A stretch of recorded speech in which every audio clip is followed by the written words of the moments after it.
everyone. Welcome back to the Home Bookkeeper YouTube channel.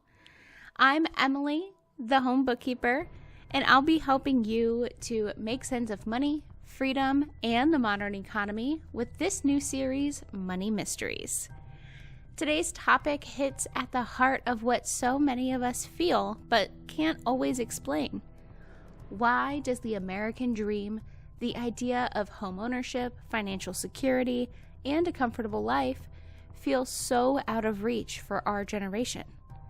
We're breaking it down with real data, stories, and visuals around the three biggest drivers: education, healthcare, and housing. Let's dive in. Let's start where so many millennials begin their adult lives: college. Back in 1980, the average annual cost for a 4-year public college, tuition, fees, room, and board, was around $10,000, and that price is adjusted for inflation. Today, that number is over $28,000 per year on average. That's nearly a 180% increase, even after adjusting for inflation. The result? Millennials are the most educated generation in American history, and also the most indebted. Over 43 million Americans owe student loans, totaling more than $1.7 trillion. And while education should increase earning potential, the wage growth hasn't kept up. From 1980 to today, median earnings for young college grads have grown by only 19%, but tuition rose over 170%. So for many of us, we started adulthood already behind. Imagine running a marathon, but mile 1 already puts you $30,000 in debt.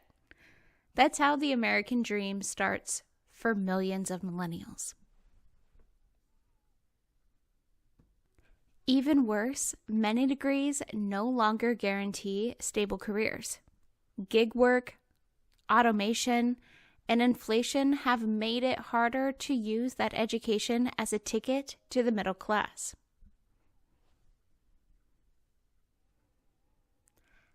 Next up is healthcare. In 1960, healthcare spending was about 5% of the U.S. GDP. Today, it's over 17%. That growth hits directly in your wallet. Employer-provided family health coverage now costs an average of $24,000 a year, according to Kaiser Family Foundation. Even if your employer pays most of that, premiums, deductibles, and copays have all skyrocketed. And if you're self-employed, like millions of freelancers, creators, and small business owners, you're often paying $400 to $800 a month for decent coverage. That's basically another rent payment, or what used to be a rent payment. Healthcare inflation has consistently outpaced both wage growth and the broader consumer price index for decades. That means the more you work and earn, the more you're paying just to stay healthy. In medical debt, it's the number one reason Americans go bankrupt.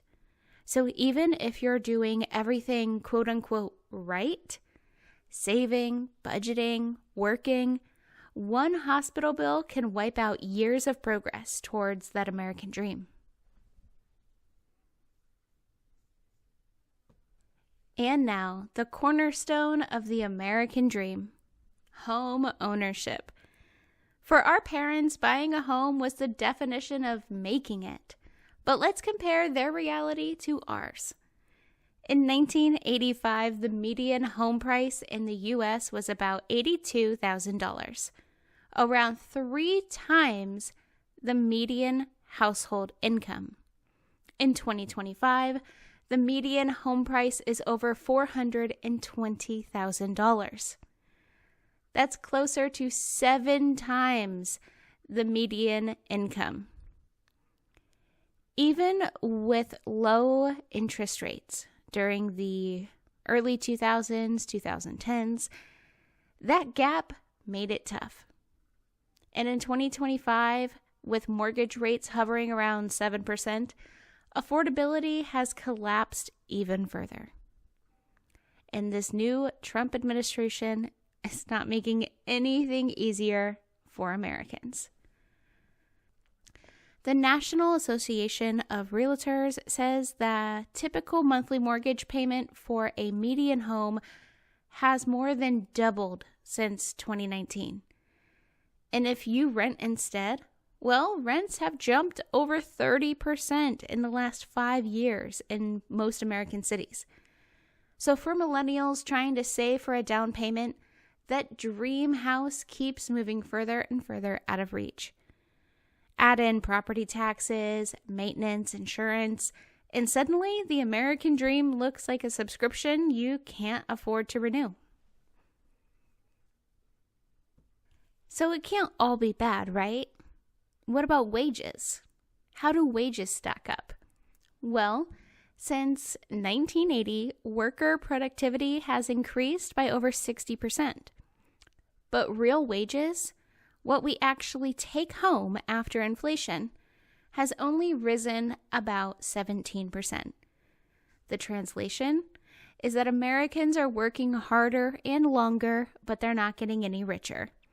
Meanwhile, the costs of the 3 pillars of stability, education, healthcare, and housing have all skyrocketed between 200% and 400%.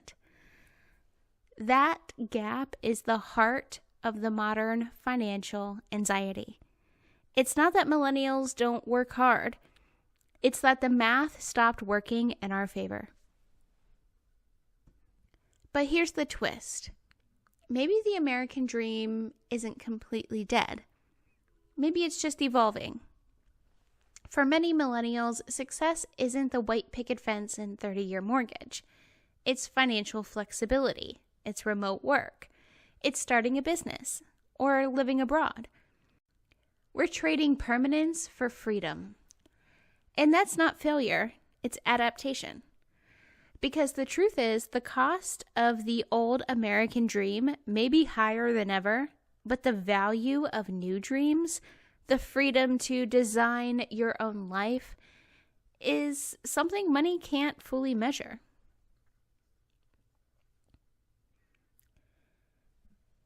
If this all feels heavy, here's the hopeful part. You can still build wealth even when the traditional path feels broken. Here's where to start.